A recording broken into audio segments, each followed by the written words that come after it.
यदि आप चाहेंगे नाम जप से तो रोग को मिटा देंगे, चाहेंगे तो।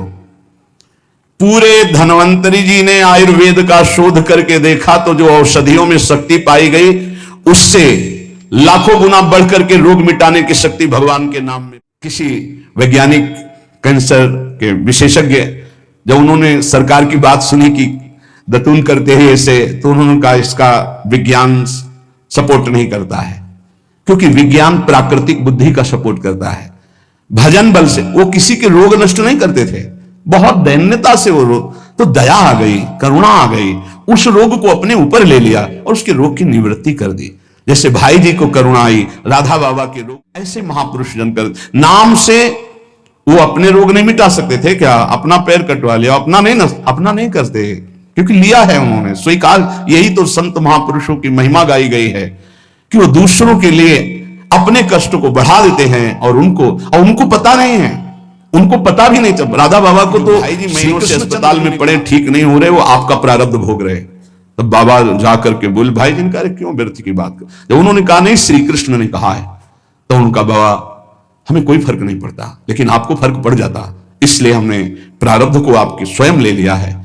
नाम जप से अच्युतानंद गोविंद नामोच्चारण भी सजात नश्यंति सकला रोगा सत्यम सत्यम बदाम्यहम। अब आप एक प्रसंग पर ध्यान दीजिए, महाप्रभु चैतन्य देव के जब तीर्थ याटन में महाप्रभु चैतन्य देव विचरण कर रहे थे तो एक नगर में गए, जहां जाते थे हजारों लाखों लोग उनके दर्शन के लिए दौड़ पड़ते थे।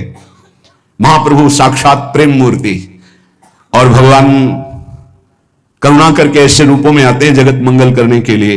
हरि बोल, तो पूरा समुदाय भावावेश में हो जाता, हरि बोल, मोर प्राणनाथ कृष्ण, अश्रुप्रवाह तो सब विकल हो जाते हैं। जैसे भरत जी चित्रकूट में सिया राम, तो पूरा चित्रकूट मानो सिया राम में हो गया हो। उस नगर के लोग परमानंद का लाभ लिए, महाप्रभु चैतन्य देव चल दिए। एक वासुदेव कुष्ठी थे जिनके गलित कुष्ठ शरीर में था, वो चल नहीं सकते थे, तो घुटनों के बले से रगड़ रगड़ करके वहां आए। जब वहां आए तो भीड़ लगभग जा रही थी, तो उनका कहां गए वो सन्यासी महापुरुष जिनके सब दर्शन करने आ रहे थे, मैं नीच भी दर्शन करने आया, कहां गए? बोले वो तो चले गए। बहुत विकल हुए, रो पड़े कि वैसे ही दुर्दशा भोग रहा हूं, एक बार नाम सुना था, दर्शन पाने के लिए आया, वो तो चले गए, हाय अब कैसे, मैं चल भी नहीं सकता, दौड़ भी नहीं सकता। इतनी विकलता कि महाप्रभु एकदम खड़े हो गए और दौड़ पड़े वापस और लौट करके आए। ओ जे देखा सामने गौर वर्ण गौरांग महाप्रभु, चिल्ला कर रो पड़े, अरे करुणा में प्रभु। बोले सिर्फ आपके लिए आया हूं, सिर्फ आप। अब आप देखिए, महाप्रभु ने पकड़कर खड़ा किया, वो रो रहा, छुओ मत, मेरे शरीर में पीप है, दुर्गंध है, प्रभु मैं नीच हूं, छूने लायक नहीं। प्रभु ने खड़ा किया और ऐसे जे ही गले से लगाया, वो तो चीख पड़ा, प्रभु आपके इस परम पावन देह के स्पर्श लायक दे ले नाथ, आपके शरीर में पीप लग जाएगी। महाप्रभु ने बिल्कुल नहीं सुना और ऐसे गले से लगाया और कहा तुम्हारे स्पर्श से श्री कृष्ण के आलिंगन का सुख मिल रहा है। जे भी आंख खोलकर वासुदेव कुष्ठी ने देखा तो कहीं कोई कुष्ठ नहीं। वैज्ञानिक मानेंगे इसे? आप चैतन्य चरित्र में पढ़ लीजिए, जे ही महाप्रभु चैतन्य देव ने आलिंगन किया, एक भी कुष्ठ का दाग नहीं रह गया। क्या हुआ? कृष्ण नाम का प्रभाव। एक आत्महत्या करने जा रहे थे, गलित कुष्ठ था, भाई जी के पावन चरित्र में पढ़ लीजिए, तो कंबल ढके हुए वो उनको किसी ने कहा कि मरने से पहले एक बार भाई जी के पास चले जाओ, ऐसे महापुरुष के दर्शन करके ही मरो जब तुम्हें मरना ही है तो। पर एक बार उनका उद्देश्य था कि भाई जी के पास जाएगा तो इसका विचार बदल जाएगा, आत्महत्या का जो है ये विचार नहीं रहेगा।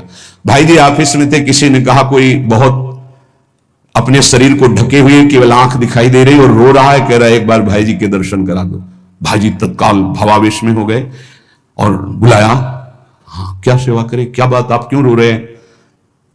उन्होंने कहा कि प्रभु मैं बहुत पापी और नीच हूं। नहीं नहीं भाई ऐसा मत बोलो, क्या बात है, आप कंबल से अपना मुख क्यों ढके? हटाइए। तो जे भी हटाया तो घाव पीप पूरे शरीर में, गलित कुष्ठ, पापों का बड़ा भारी दंड।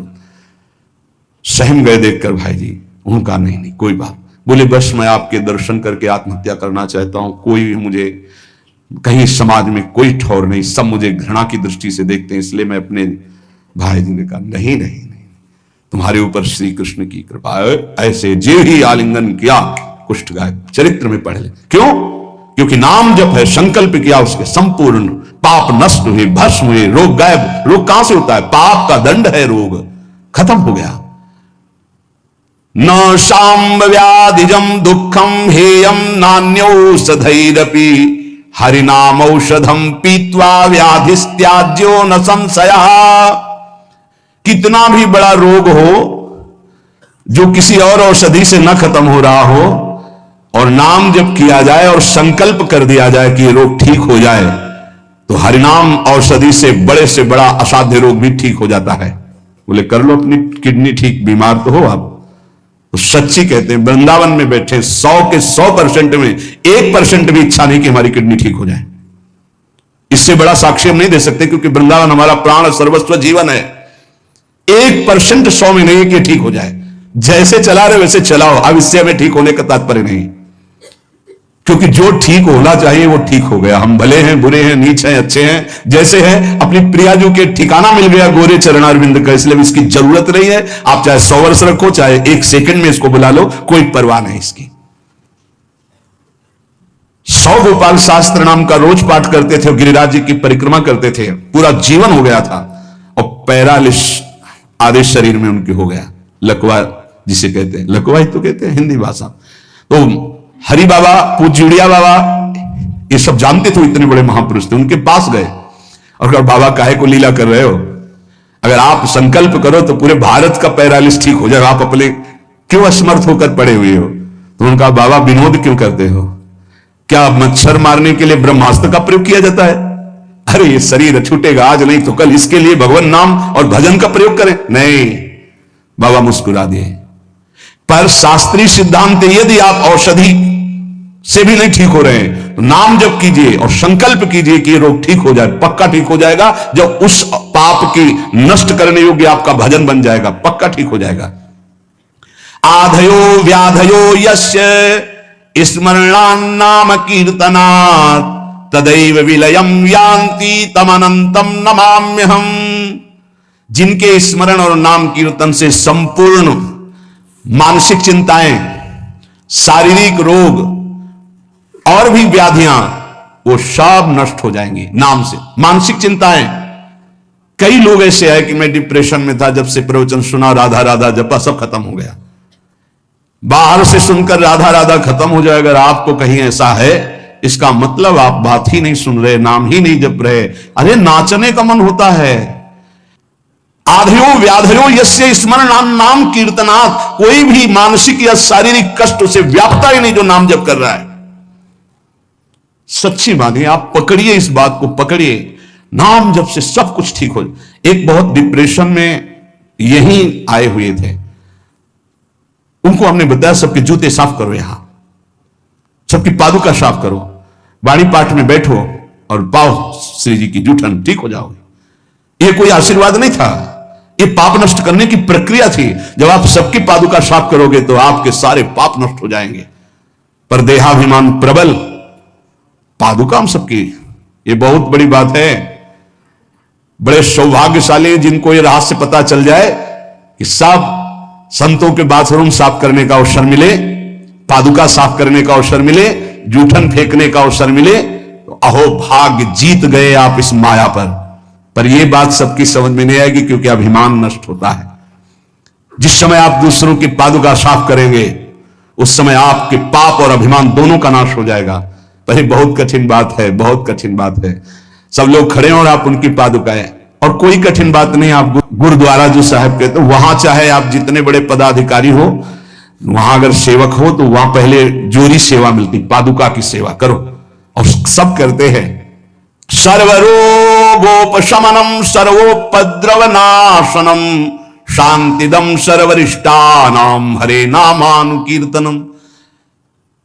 गंगा के किनारे पूज्य हरि बाबा विचरण कर रहे थे तो 10 गांव के लोग एकत्रित होकर आए और कहा बाबा गंगा जी जब बढ़ती तो पूरा हाहाकार मच जाता है, हमारे खेत बह जाते हैं, गांव पूरा जीना मुश्किल हो जाता है।